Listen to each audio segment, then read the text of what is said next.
Assalamualaikum sahabatku, semangat pagi semua. Semoga kita semua diberikan kesehatan. Sahabat, ini kita sedang dalam perjalanan. Kita akan melakukan perjalanan ke sebuah daerah. Namanya itu daerah Pamarican, termasuk kecamatan juga. Ini masuknya sudah wilayah Ciamis ya. Jadi daerah Pamarican ini sudah masuk ke wilayah Ciamis. Jadi kita akan mengunjungi pasien luka. Jadi statusnya ini pasien home care yang kita kunjungi di rumah. Kenapa kita kunjungi? Karena klien ini pos amputasi ya. Telah amputasi kaki yang sebelah kirinya. Jadi ceritanya ini pasien ini awalnya suka ke klinik kami, cuman karena kondisinya yang semakin tidak memungkinkan, jadinya kita yang kalau dibilang mengalah mungkin ya, dibilang mengalah untuk ke rumahnya gitu. Hanya saja ya memang untuk home care ini kita sesuaikan waktunya, karena kita juga banyak kegiatan lain di klinik dan di juga tempat kerja. Sebelumnya sahabat, terima kasih banyak kepada semua teman-teman yang telah mensupport kami, sahabatku semua yang telah mensupport kami. Semoga amal baik kalian semua dibalas oleh Allah, oleh Tuhan Yang Maha Esa. Sahabat, kembali, ini adalah vlog pertama saya, dan mudah-mudahan ini jadi ya. Tadi saya buat vlog juga pagi-pagi sebenarnya pas arah ke puskesmas, cuman ternyata ya dasar amatir, kameranya itu terlalu ke bawah gitu. Ini mudah-mudahan bagus view-nya nih sahabat. Rencananya kita akan membuat vlog-vlog seperti ini ke berbagai daerah gitu yang kita kunjungin, terutama yang pasien-pasien kita kunjungin. Dan juga nantinya kita akan di perjalanan kita akan melakukan obrolan-obrolan tentang masalah kesehatan yang paling banyak terjadi di masyarakat. Seperti itu. Untuk sementara ini kita akan membahas tentang luka ya. Karena memang di sini sedang banyak pasien luka yang datang ke klinik kami, dan rata-rata lukanya itu adalah luka yang sudah lama gitu. Jadi kalau dalam bahasa itu luka kronis, luka yang sudah lama. Nah ini nanti kita mau ambil ke arah kanan. Ini masih masuk Banjar. Oke. Jadi kalau ada yang nanya, apa sih lukanya? Apakah semua sesuatu yang terkelupas, misalkan kulit itu disebut luka? Jadi jawabannya itu adalah iya. Kalau dalam bahasa mahasiswa gitu, bahasa gayanya, jadi luka itu adalah terputusnya kontinuitas jaringan. Jadi keberlangsungan jaringan itu terputus, mau apapun penyebabnya. Mau apapun penyebabnya, mau karena lecet kecelakaan, mau karena benda tajam kah, atau tumpul gitu, trauma tumpul. Jadi kembali lagi, luka adalah terputusnya kontinuitas jaringan. Di sini luka itu terbagi menjadi dua garis besar gitu ya. Dua garis besar, yaitu luka akut dan luka kronis.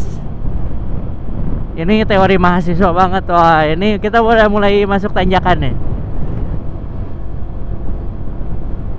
Kalau dengan motor ini, aduh enak banget nih, nggak berasa. Wih, ada NMAX cuy. Kita coba kejar cuy.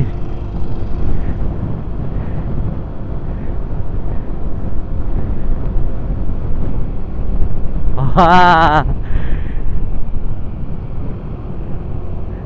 ini kita ikutin aja dari belakang. Dia belum buka gas sepertinya. Kita tempel aja. Ya, mudah-mudahan agak lama. Seru kalau ada temen kayak gini tuh. Ah, dia udah mulai buka gas nih. Ah, udah ngelirik kita dia.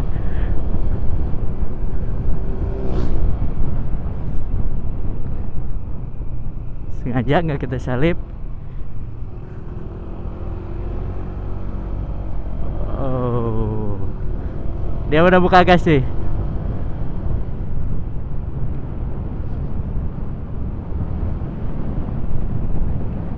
Jadi sahabat, untuk luka itu kembali lagi ada dua jenis luka, yaitu luka akut dan luka kronis.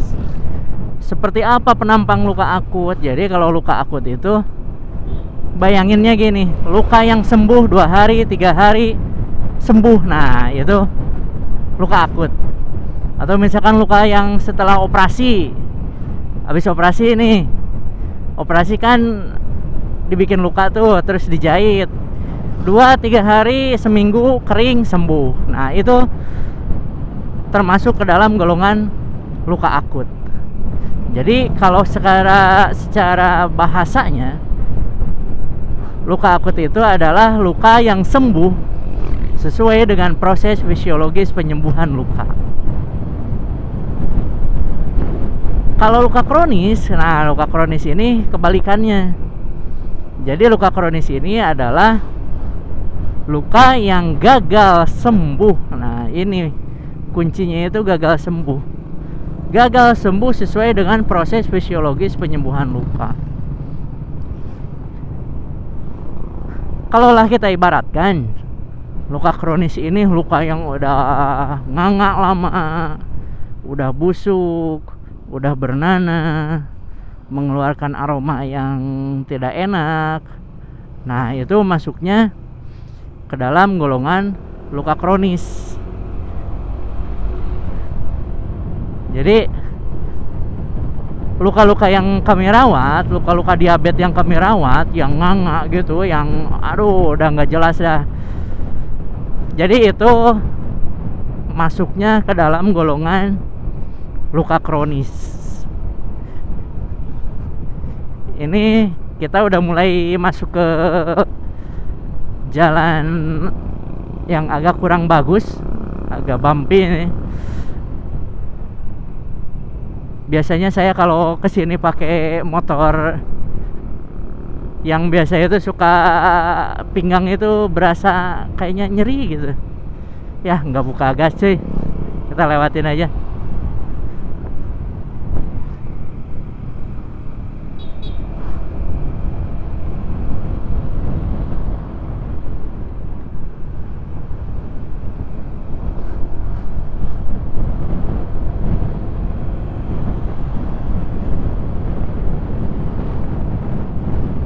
Ini sudah masuk ke wilayah Ciamis.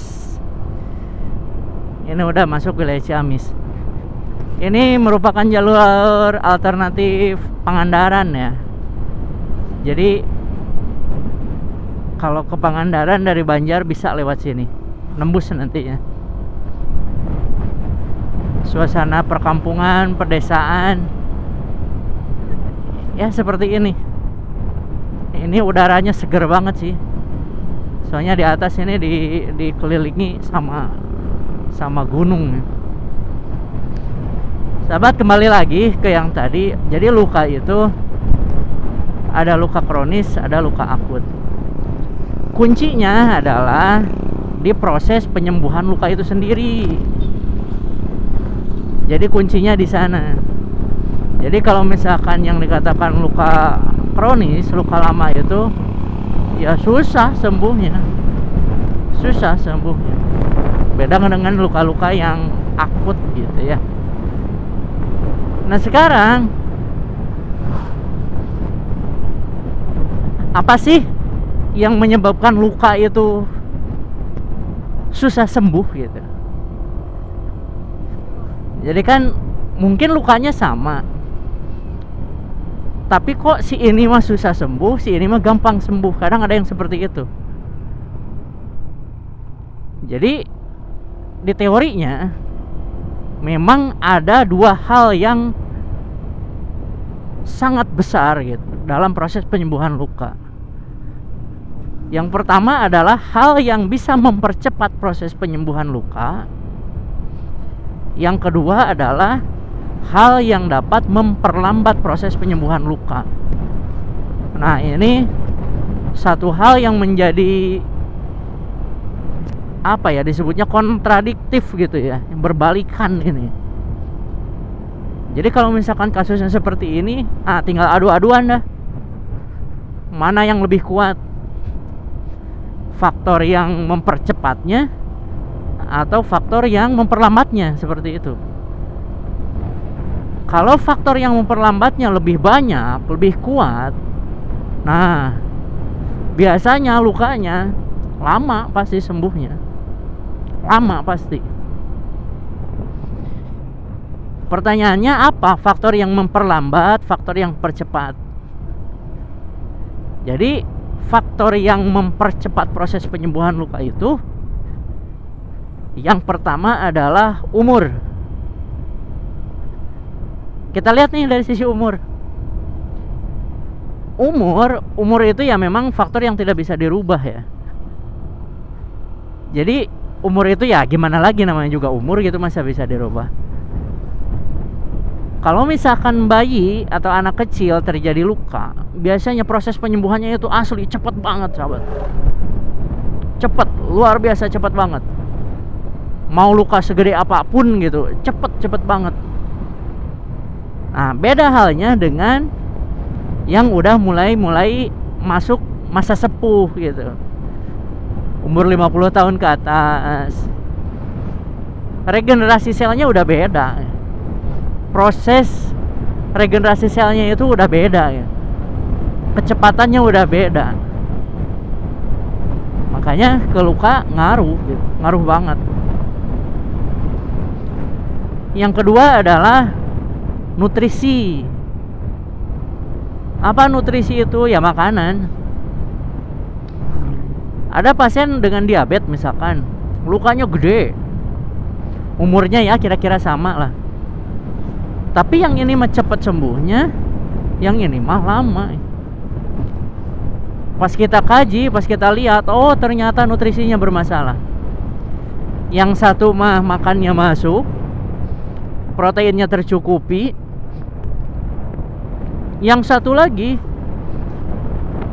lagi itu males makan, makannya cuman sama nasi sama tempe doang misalkan. Sering saya nemukan kasus seperti ini tuh. Maaf, bukannya dalam artian tanda kutip nggak punya ya, enggak. Justru hal yang berkembang di masyarakat adalah kalau ada luka itu jangan dikasih yang berprotein tinggi, yang amis-amis lah kalau bahasanya.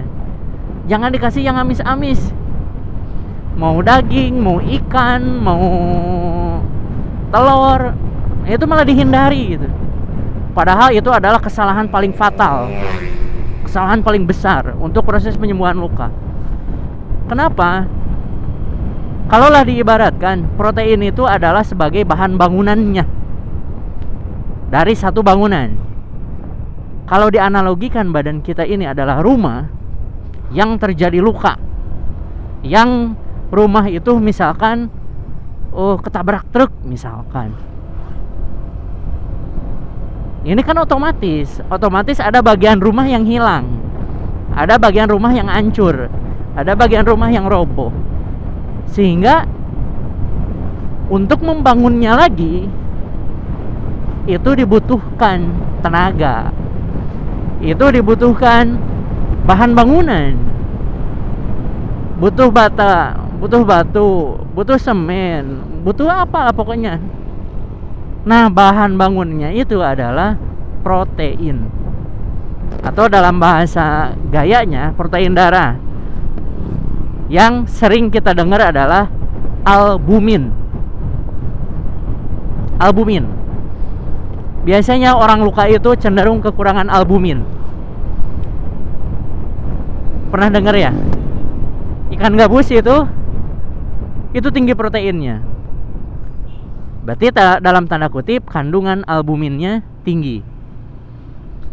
Itu pilihan yang nomor ke-1. Pilihan nomor 2, kalau ikan gabus agak susah nyarinya, pilihan yang kedua yang lebih gampang didapat itu adalah putih telur.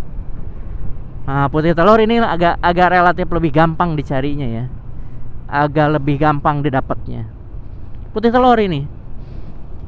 Saya kepada pasien-pasien luka, ibu, bapak, mohon maaf, ini mah dipaksain aja. Mual sih ya pasti mual lah, namanya juga dicekokin telur gitu ya. Tapi ya gimana lagi? Mikirnya ibu jangan suka atau tidak suka, tapi mikirnya ini adalah obat. Obatnya apa? Putih telur. Putih telur. Ada kemarin belum lama ini pasien habis sesar, dan ternyata luka sesarnya gagal nyambung secara langsung gitu ya. Jadi nggak nyatu gitu. Jadi nggak langsung menyatu si luka sesarnya itu.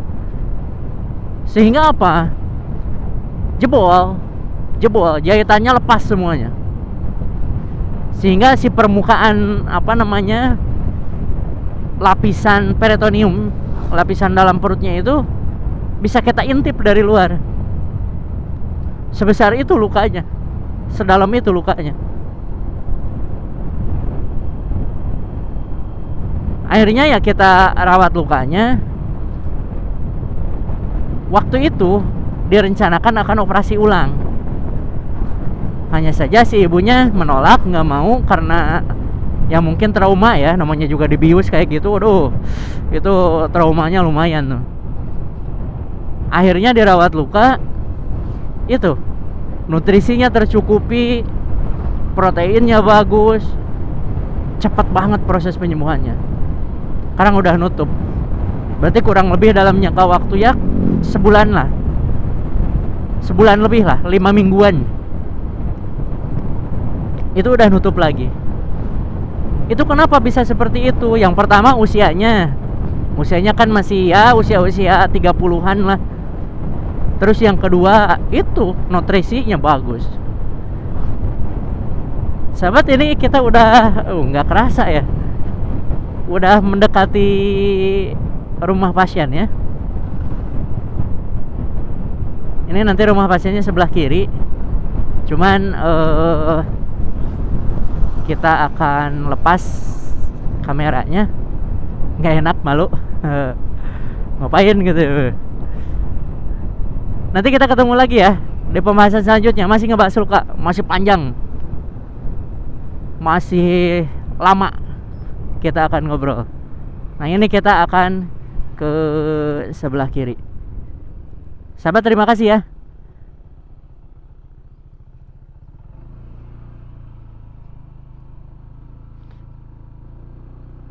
Oh, lupa di yang sini sekarang. Kita pamit dulu. Assalamualaikum.